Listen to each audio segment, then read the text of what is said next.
எல்லாருக்கும் வணக்கம். இந்த சமூக வலைதளத்தையும் இந்த யூடியூப் சேனலையும் நான் வந்துட்டு ஒரு பொது மேடையாக தான் பார்க்குறேன். இதில் என்னுடைய கருத்தை நான் பதிவு பண்ணுறேன். எனக்கு தோன்ற நான் கேள்வியை நான் கேட்குறேன். அந்த கேள்வியை இந்த இடத்துல நான் பதிவு பண்ணுறேன். இப்போது இன்னைக்கு நம்ம கேட்க போகிற கேள்வி என்ன அப்படின்னா, காலையில் ஒரு நியூஸ் பார்த்தேன். என்னன்னா, தேர்தலையொட்டி டாஸ்மாக் கட்டுப்பாடு. ஒரு தனி நபருக்கு 12 பீர் பாட்டில்கள் 6 புல் பாட்டில்கள் தான் விற்கப்பட வேண்டும்.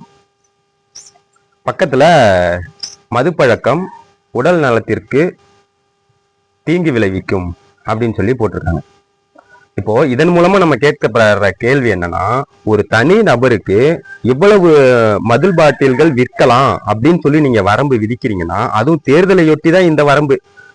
இவ்வளவு அதிகமான வரம்பு நீங்க விதிக்கிறீங்கன்னா, இதுக்கு முந்தைய வரம்பு எவ்வளவு? 12 பீர் பாட்டில்கள் தான் உங்களுக்கு குறைந்தபட்ச வரம்புனா, அப்ப அதிகபட்ச வரம்பு எது? அதிகபட்ச வரம்பு இதை விட அதிகமா இருக்குது அப்படின்னா, அதை வாங்கி அருந்தக்கூடிய அந்த ஒரு தனிநபர் என்ன நிலைமைக்கு ஆளாவான்? அவனுடைய குடும்பம் எந்த நிலைக்கு ஆளாகும்? மது விற்கப்படுற நேரம் மதியம் 12 மணி முதல் இரவு 10 மணி வரை.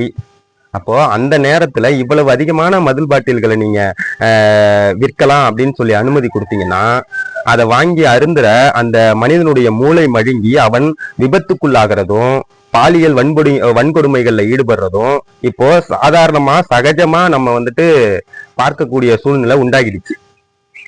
இந்த சூழ்நிலையில நேத்தி, அதாவது 24 மார்ச் மாசம் தென்காசி பக்கத்துல பள்ளி வளாகத்துக்கிட்டயே கார்ல